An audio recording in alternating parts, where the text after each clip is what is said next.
Perhaps in response to the heightening of insecurity around Nigeria, there's been a rapid increase in the volume of private security outfits, both here in Lagos and in Nigeria. This business boom of some sort seems to be on a different scale, ostensibly because of a preponderance of businesses and the frequency of crime without commensurate punishment. Critically, many of those providing this private security arrangements continue to exhibit a glaring insufficiency in their professionalism. Dr. Dickson, Osagie, is a security consultant and former president of the Association of Licensed Private Security Professionals in Nigeria. He joins us now to have a conversation. Welcome and good to have you on News. Thank you very much for having me, Howard. Good morning. All right, so there's a lot of quacks in a lot of professions. Yeah. Can you tell us about the ones in yours and how dire this situation has become and the impact it's having? Oh yes, a disturbing situation, but first of all, I'm the present PRO of the Association of Licensed Private Security Practitioners of Nigeria. Our national president is Dr. Chris. Then the zonal chairman, Lagos State chairman, Mr. Babatunde Momoni, just to put a clear perspective to that. So basically, here in Nigeria, we'll be suffering from a high speed of insecurity, and the licensed private security practitioners of Nigeria, I think, was established to complement the role of the policing system and the military as well. And that is why, if you look at every household, or in every household, there's possibility to find a private security guard here. When I came into this beautiful edifice, I saw some combatant private security guards here. So that you understand what I'm trying to say in that aspect. So now the industry has been infiltrated with unlicensed people, because for you to have that opportunity or that privilege to provide security services, you must be licensed by the Ministry of Interior, and this license pass-through process. You also need to be screened. All the directors needs to be screened as well by the DSS. Then the NSCDC are solely responsible for the regulation of private security practitioners of Nigeria.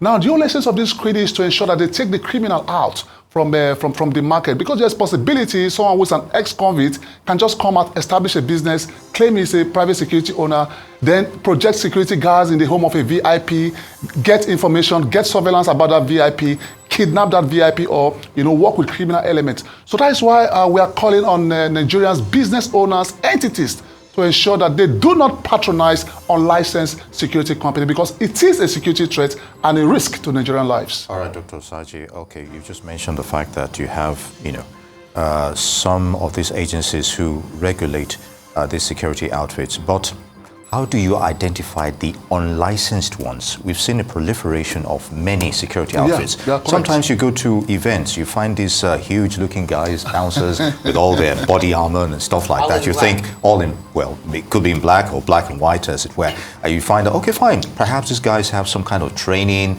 and they're probably licensed and all that. But you have them spread all over Lagos right now. So how do you identify those who are genuine and those who are not? And secondly, what sanctions are those who are supposed to be regulating the sector? Thank you. What sanctions are they meting out to them? Nee, that's a fantastic question. You see, the civil defense are solely responsible in mitigating the spate of the high rise of what's it called, unlicensed practitioners. You rightly talked about most of these bouncers. Here in Nigeria, everyone wants to be a security professional. Everybody wants to be a security provider. In the United Kingdom, for example, even as a bouncer, you can't practice without an SIA certification. You must be certified, because here we just do things the way we feel or the way we like. But as it stands now, yesterday the association had its AGM meeting, and part of our discussion was to ensure we go on a full-scale war against these people that are posing threat to the Nigerian society.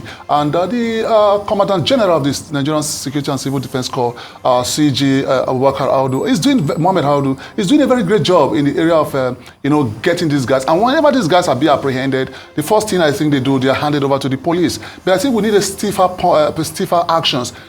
Crime flourish because of lack of punishment. If we have an effective punishment mechanism in place, the rate of insecurity will be mitigated. But people think, in Nigeria you can commit crime, go scot-free without being punished, and that's why you see sometimes most people begin to act funny when they are being arrested, because they know our criminal justice system is very weak, and that is the truth. So for us to have an effective criminal justice system, those who carry out act of operating without license, I think when they are arrested and prosecuted, it will serve as a deterrence mechanism because the whole essence is deterrence. If I may comment, Dr. Osagie, so you have like a data yeah. of those who are licensed. Are licensed, you're correct. Okay, good. You could start from there. Okay. And then where you identify those who are not licensed, you can see them because they have the logos, they have their, their names on them. Exactly. So what do you do to apprehend those people and make them conform to industry standards, to those who are licensed? Okay, the association is not a force protection unit. That's where we're going. So that is why the civil defense are there to complement the effort of the association. And we're trying to also speak to the DSS authority to also ensure they also come on board to assist us because a lot of crime has been going on. If you go to some hotels, you see guards there without unlicensed security company in various areas. Now, any business entity that houses, that is open to the public must operate with a licensed security company. You know why? Because if, for example, if a crime goes wrong in that business entity, there's possibility for them to close that crime or cover up that crime. And that's why most crime goes undetected. So if we start putting the searchlight on most of these guys that are carrying out this act without license, I tell you the spate of crime will be mitigated because I tell you there are some hotels. You and I think on channel on Arise TV, you've talked about story where you see a hotel owner, killing, eliminating a guest. So most of these things are covered up by some of these unlicensed people because, hey, I know that these in-house security guys, if I commit any crime here, they will cover me up. So this has to be a war against the unlicensed practitioners because we're talking about the Nigerian lives here and Nigerian lives matters. So if we want to get these things right, punishment, like I rightly said, is very important. Now going to the database, the civil defense have the database, and that's the truth. So from this database, sometimes they go on patrol.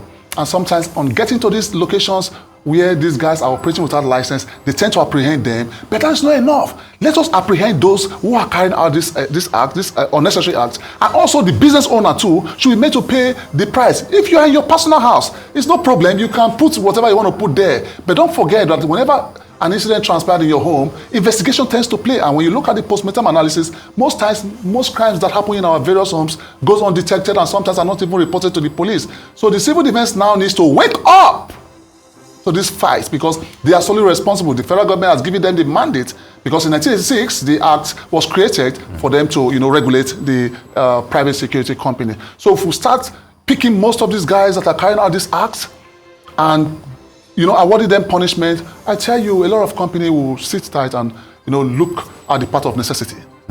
I want to talk about the rubric of certification, because some of the examples that you've given of these licenses or these unlicensed individuals running foul of what they're supposed to do, they sound more like integrity issues rather than security issues. Exactly. A situation where a hotel owner robs one of their hoteliers or one of their guests. Or a situation where one of the security guards sabotages something in an office. That's an integrity issue. It's an integrity issue. I would think that security issue would be more like combat or, not knowing how to use the fire extinguisher or the protocol when a thief comes in, whether it's fire or if you use stick or cutlass or whatever. How do you go about assessing those individuals who become the private security individuals? Is there a test? What manner of screening is done?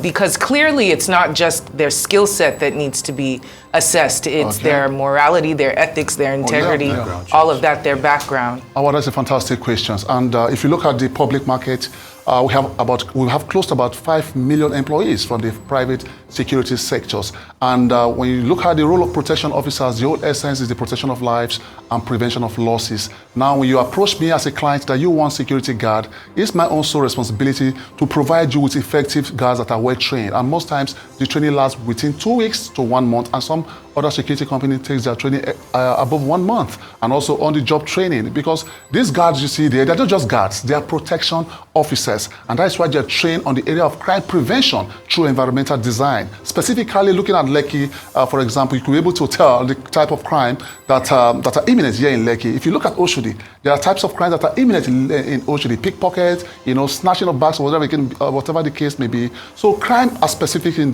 various areas. So we ensure that we train these guys in the area of access control management as well, because for someone to gain entrance, to gain access into your premises, or maybe any person that is trying to come and take you out, once he gains entrance into your premises, you are gone. If I want to give you instances how some great Nigerians were eliminated right in their home. Most people think that their home is their safe haven. This day and now, your home is no longer your safe haven unless you are ready to take the bull by the horn, unless you are ready to spend for security. Some people think that security is expensive, and I tell my clients, I said, if you think security is expensive, try danger. The effect of danger, the maximum of danger is death. So security is very cheap. Putting in the applications, because when we talk about security here, it's not about the man guarding. It comes with 3 processes. We're talking about the people, the technology, and the process. Now, the people which are the guard are solely trained, to man the gate, carry out surveillance activities, carry out access control management activities, also carry out patrol activities, maybe mobile patrol or foot patrol. Then the technology. Here in our own country, we fail to understand the benefits of technology. Technology plays two roles. That's in the area of CCTV, for example. CCTV plays 2 roles. It's data crime in progress. For example, I'm here now. Before I got in here, there are CCTV all around. You guys saw me coming in. Maybe, for example, I'm an each shooter and I want to commit a crime, that is crime in progress. You get me or call the police to fetch me. Now, the second purpose of CCTV is for post-mortem analysis. In the instance where crime has been commissioned, you fall back to your CCTV and check, hey, what went wrong? What are the lapses? So that is the area of technology when it comes to the area of security management. Then the last area is processes, which has to deal with administrative processes, operational processes, the documents, the guides, the ethics, the rules of engagement that you need to follow to ensure that lives and property are protected. Because, human lives are very, very, if you are gone, you are gone.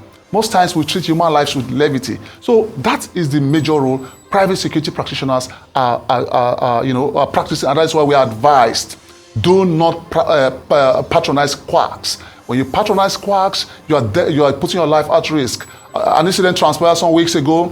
A Megad killed his boss and flee. And they are trying to ask me to come and investigate. Where is it from? You don't have his biometric information, you don't have his name, you don't have his data. Just because you want to pay 20,000 naira, at the end of the day, you lose your life.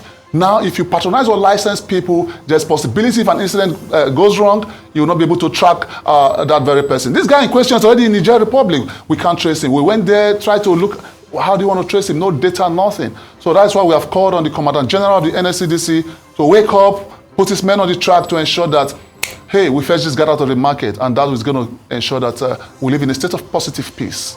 Positive peace, interesting perspective. And you talked about technology, but in scenarios where, there's a dearth of that and we don't have that much. Okay. How would you assess the role of neighborhood watch? All right. Vigilantes, as it were. Because sometimes when you go around some parts of Lagos, because probably they can't, afford all of what you just enumerated here.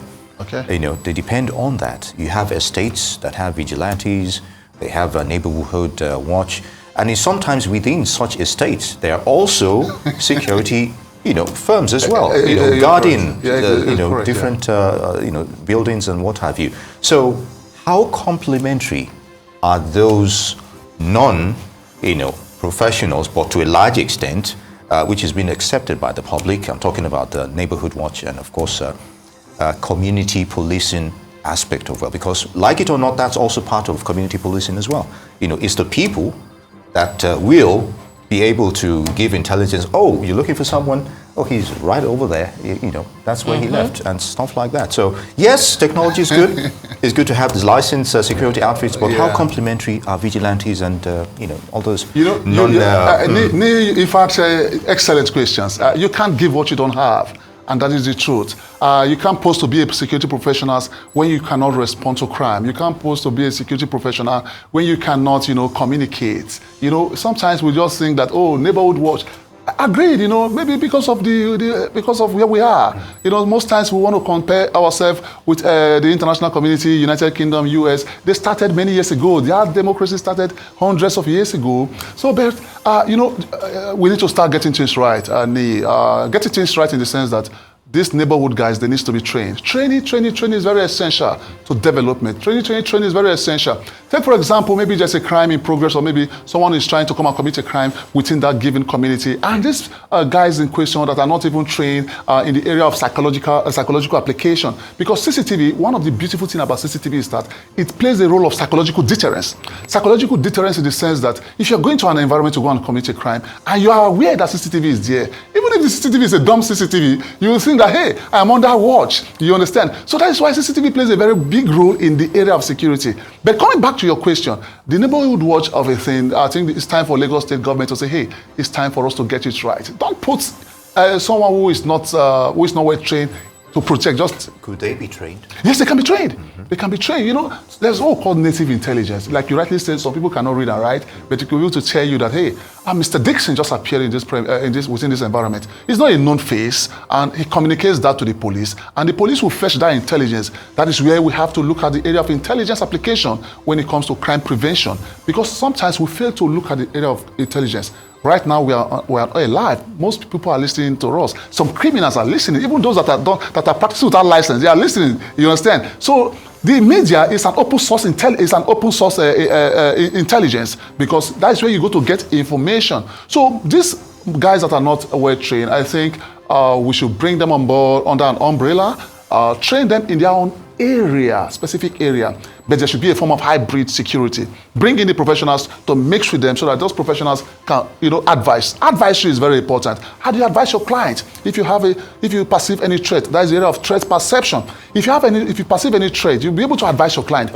Hey, I think something is going on wrong here. This is what you need to do, X, Y, Z. Or maybe somebody is just moving around your premises and you don't know what to do, or somebody is just hovering within your community and you don't know what to do. Sometimes there's no crime that takes place without surveillance. These criminals carry out surveillance activities. They go out to survey you before they strike, in exception of opportunistic crime. Opportunistic crime is a process whereby maybe I'm going to Osagie and somebody just see me on the road with my phone, snatch that phone from me. Opportunistic crime. In exception of opportunistic crime, most criminals, what they do, they carry out surveillance. So that's where counter surveillance comes to play, because individuals, you must watch your back. People are watching you. You're going out and you're coming in, your way in and your way out. Sometimes some people are very good in visiting a particular restaurant. I love XYZ restaurants. Their meal is very fantastic. I am there every day. You never knew your enemy. You never know your enemy is watching you. Or you like to go and watch a football match and you're in a particular rendezvous area. Your enemy is watching you. The greatest disaster is for you to allow your enemy to predict you. Don't give them the opportunity to predict you. Well said, Dr. Dickson Osagie. Thank you so much for joining us this afternoon and for highlighting all these very important facts. Thank you very much for having me.